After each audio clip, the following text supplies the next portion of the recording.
Hey, welcome back to the channel. It's been a little while since I put out a video, but I'm in between getting all these PSA orders, and the card autopsy videos have been a little tougher for me to produce. So they're coming, but they're just, I've been struggling with actually being able to get really close and really detailed on the flaws that those cards have.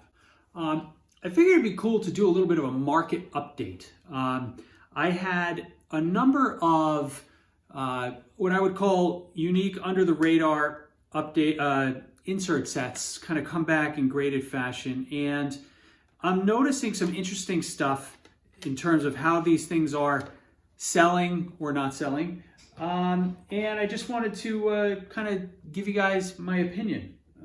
So a little while ago, probably should have sorted these things out ahead of time. A little while ago, I referenced these particular Heritage Ruby inserts, right, from 1999. Be a Player. These guys are numbered to 1,000, and they were pretty easy to come by. They were not even all in with a grading fee that was, again, sent in a year ago. I think my cost is only about, let's say, $15 to $18, except for maybe the Gretzky, which kind of gets into like the $25 to $30 total range.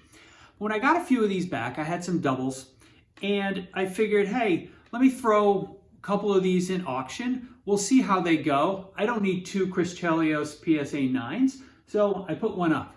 And I remember back when I was doing some of the videos, I was saying all these cards that I'm buying, I think they ultimately will have value, but there's also the risk that I am the only one who's interested in these cards, so they'll have very little value. I think the time is coming down the line, but right now they have no value. This guy sold for $2.99 in auction. It got one bid. So I was a little surprised by that.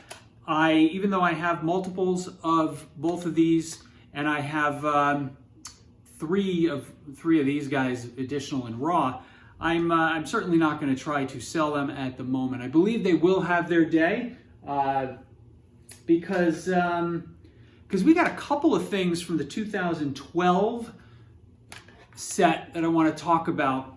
Some that are just completely out of hand, and some that are not really. So when I look at the current pricing for some of the precious metal gems hockey and the Jambalaya cards, raw form, forget about graded, of which I had a few, the pricing is just insane. It's out of control, right? I bought a lot of the ones that you've seen on the channel probably between a year and 2 years ago, and my cost going in, while high, right, is nowhere near some of the prices that are being paid today in these auctions. I mean, I'm putting in snipes for certain cards, and I am I am less than half of the ending price. So I'm way off, and that's fine. I'm not going to go crazy. I'm not going to be I'm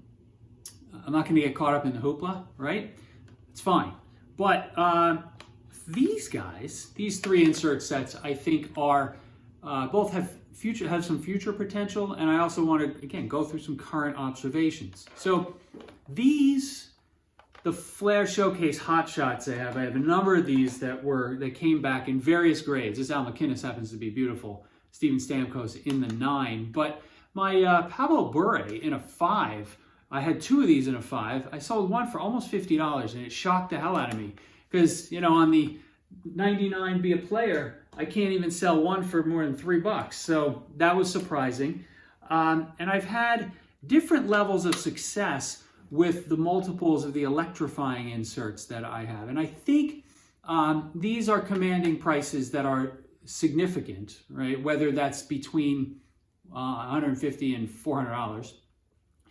But I think there's a lot of upside still with these, given what I'm seeing on the raw side of the cards, and just the fact that I expect that people will finally get frustrated with precious metal gems and Jambalaya and start looking for alternative inserts. So keep in mind electrifying, keep in mind the Noise Boys. Even though I think that's kind of stupid, but keep in mind the Noise Boys, right? They are rare inserts that ultimately I think will have some value. So hopefully you got a little out of that video. Card autopsies are going to be out there soon, and I'll see you soon. Thanks for joining.